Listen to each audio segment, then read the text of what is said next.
안녕하세요. 주택연구소에 오신 것을 환영합니다. 오늘도 이 피터 린치의 전설로 떠나는 월가의 영웅을 읽고 이야기해 보겠습니다. 오늘의 주제는 집입니다. 즉 부동산 이야기예요. 요즘 좀 관심 많으시죠? 부동산에. 네.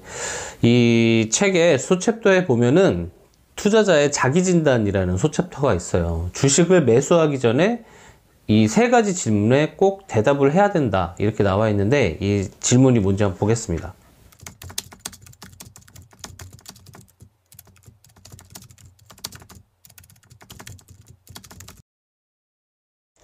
제가 한번 읽어볼게요. 첫 번째, 내 집이 있는가? 두 번째, 나는 돈이 필요한가? 세 번째, 내게 주식 투자자로서 성공할 자질이 있는가? 이렇게 되어 있습니다. 피터 린치는 좀 주식이 좋은 투자 방식이 되기 위해서는 뭐 월스트리트 저널이나 이런 데서 읽은 정보보다 이 세 가지 질문에 대한 대답에 따라서 좋은 주식이 좋은 투자 방식이 될 것인지 아닌 것인지가 결정이 된다고 합니다. 오늘은 이 세 가지 질문 중에 첫 번째 질문, 내 집이 있는가? 라는 질문하고 피터 린치가 가지는 집에 대한 생각, 그리고 제 생각에 대해서 이야기해 보겠습니다.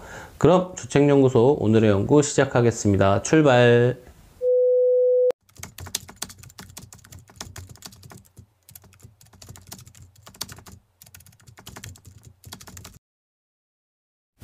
제가 다시 한번 읽어볼게요. 139페이지에 있는 내용인데, 주식 투자에 앞서 우리는 집장만을 고려해야 한다. 결국 집은 거의 모든 사람이 어떻게든 보유하는 훌륭한 투자이기 때문이다. 피터 린치가 이렇게 생각하는 이유가 뭘까요? 이 집에 투자했다가 망했어, 뭐 이런 얘기를 거의 들어본 적도 없다 그러고, 급히 이사하느라고 뭐 어쩔 수 없이 손해보고 집을 파는 경우는 정말 가끔 보긴 봤대요. 근데 주식 투자에 비해서 집을 매매할 때 손해보는 경우는 정말 드물고, 또 뭐 어느 날 뭐 아침에 갑자기 눈 탁 떠보니까 집값이 막 폭락해서 전 재산 날리고 이런 경우는 더 드물다는 거죠. 그런데 주식 투자에는 이런 일이 흔히 있는 일인 거죠. 이렇게 본인의 경험을 바탕으로 뭐 이야기한 다음에 대출을 받아서 집을 살 때 얻어지는 이 지렛대 효과, 즉 레버리지 효과에 대해서도 이야기를 하고, 집을 투자할 때 다양한 세제 혜택, 이런 거에 대해서도 이야기를 하면서 집을 사야 되는 이유를 이야기하고 있습니다. 이 책에서. 사실 이 책이 지어진 지도 좀 오래됐죠. 한 20년 됐으니까. 현재도 그런지는 뭐 좀 제가 확인을 해보진 못했지만, 미국은 집을 매매하면서 좀 벌게 되는 양도 차익 있잖아요. 이 양도 차익에 대해서 세금이 별로 없대요. 세금이 별로 없고, 하지만 이제 주식 거래에서는 세금을 좀 자주 무겁게 부과한다고 하네요. 우리나라하고는 좀 지금 상황에서는 좀 반대인 것 같아요. 미국은 지금도 주식의 양도차익 과세 20% 넘게 하고 있잖아요. 우리나라도 뭐 올해 한 해 만에 뭐 대주주 요건을 낮춘 해 만에 막 말들이 있었지만 좀 늦추기로 한 것 같습니다. 근데 뭐 우리나라 부동산 매매할 때는 양도차익에 대해서는 정말 어마무시하게 세금 때리죠. 세금 때리고, 주식도 뭐 2023년부터는 전면 과세하기로 했죠. 네. 뭐 현재까지는, 아직까지는 뭐 10억 대주주 요건 채우지 않으면은 양도차익 과세는 물리지 않지만 2023년부터는 전면 과세가 예정이 돼 있습니다. 피터 린치가 이제 얘기하는 주식보다 먼저 집을 사야 되는 두 번째 이유는 바로 장기 투자입니다. 당연히 주식보다 뭐 집을 장기 보유하는 경향이 더 강하잖아요. 뭐 누구나 다 그렇죠. 아무래도 집도 주식처럼 좀 장기간 보유할 때 수익을 볼 확률이 더 높기 때문에 이 집값 변동에 따른 노이즈가 좀 쉽죠. 이 집이 주식보다는. 주식은 매일매일 막 시세 변동 이런 게 눈에 보이잖아요. 근데 집도 뭐 물론 뉴스에서 어느 동네 집값이 올랐네 떨어졌네 뭐 이런 거가 나오긴 하지만, 뉴스로 나오긴 하지만, 아무래도 주식보다는 노이즈가 훨씬 적게 발생할 수밖에 없고, 이 또 매매 절차 자체가 복잡하기 때문에 장기 보유할 확률이 높은 집에 투자하는 게 더 낫다고 얘기를 하고 있네요, 이 책에서. 그리고 이제 세 번째는 투자자의 행동이라고 합니다. 사람들이 이 집을 살 때는 정말 꼼꼼하게 살피고 투자를 결정한다는 거예요. 피터 린치가 강조하는 이 조사라는 행위가 있잖아요. 조사라는 행위를 집을 구매할 때는 뭐 모든 사람들이 자연스럽게 한다는 거죠. 집 살 때 집의 위치는 어딘지, 역에서 얼마나 가까운지, 뭐 주변에 좋은 학교가 있는지, 뭐 개발 계획이 있는지, 뭐 이런 것들 다 따지잖아요. 집을 살 때는. 이제 그렇기 때문에 사람들이 좀 시간도 많이 투자하고 하기 때문에 부동산 투자로는 돈을 잘 벌면서도 주식으로는 돈을 좀 날리는 게 어쩌면 당연하다. 투입되는 시간이 당연히 작으니까. 집 고를 때 진짜 몇 달씩 시간 쓰잖아요. 근데 주식 살 때는 진짜 누구한테 얘기 들으면 아 살까? 그러고 팍 사버리고 몇 분 만에. 이렇기 때문에 좀 주식 투자가 부동산 투자보다 좀 불리한 거는 맞는 것 같아요. 읽으면서 진짜 내 얘긴데? 이렇게 하면서 읽었던 것 같습니다. 피터 린치가 주식 투자보다 그러면 내 집 장만이 먼저라고 이야기한 이유를 한번 정리해 볼게요. 첫 번째는 이 첫 번째 얘기했었던 레버리지 효과하고 세금 혜택, 두 번째는 이 장기 보유 효과, 그리고 세 번째는 투자자의 행동 차이라고 이렇게 정리할 수 있을 것 같습니다. 물론 앞에서 이야기했던 이 피터 린치의 의견이 당연히 우리나라가 아니고 미국의 경우죠. 미국의 경우고, 게다가 한 20년도 더 지난 책이기 때문에 곧이곧대로 받아들이기에는 조금 문제가 있을 것 같긴 해요. 네, 저는 좀 요 챕터 읽을 때 존니 대표님 많이 생각이 나더라고요.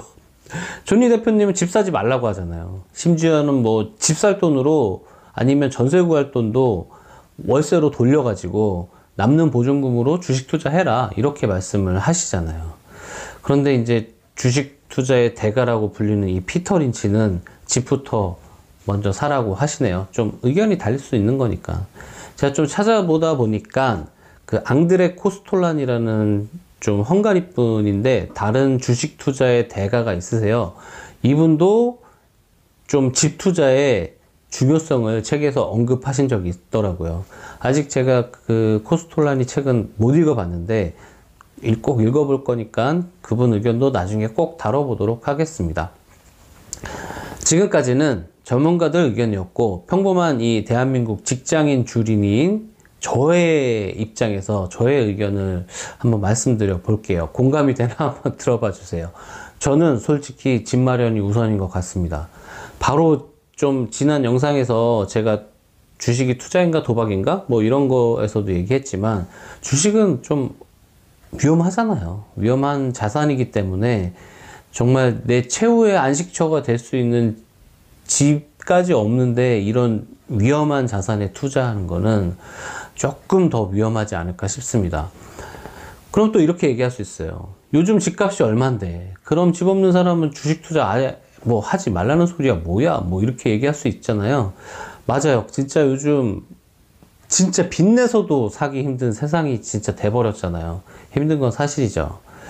뭐 그래도 어쩌겠어요. 뭐 낭비하지 않고 열심히 벌고 뭐 최대한 모아갖고 집 투자할 때는 좀 레버리지 땡기는 거는 괜찮은 것 같아요. 제 입장에서는 최대한 레버리지 땡겨서 집부터 구입해야 되는 거는 맞는 것 같고, 빚 갚으면서도 충분히 뭐 투자할 수 있다고 저는 생각하고 있습니다.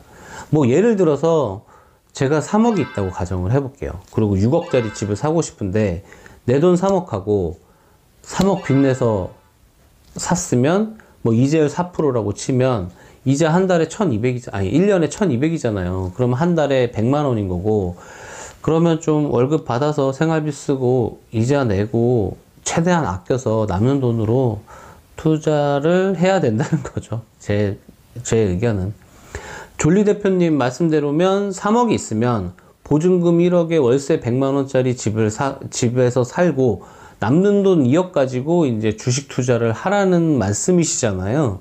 근데 물론 이 2억이 나중에 4억 되고 8억 되고 하면 너무 회피하죠. 뭐 진짜 그렇게 좋은 상황이 어디 있겠어요.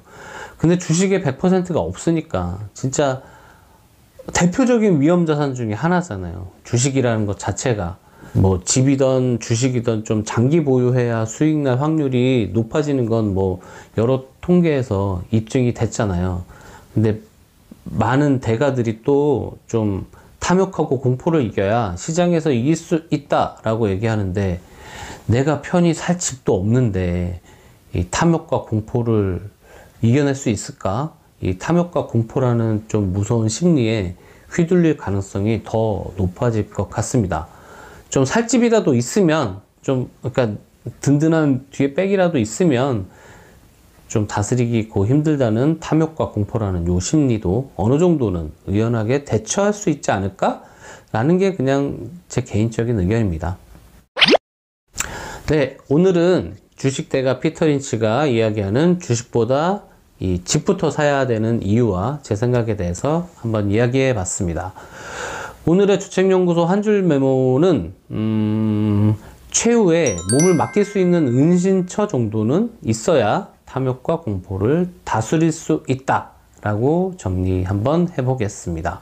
오늘도 제 영상에 소중한 시간 투자해 주셔서 정말 고맙습니다. 마무리 전 구독, 좋아요 부탁드릴게요. 다음 영상에서 또 뵙겠습니다. 안녕.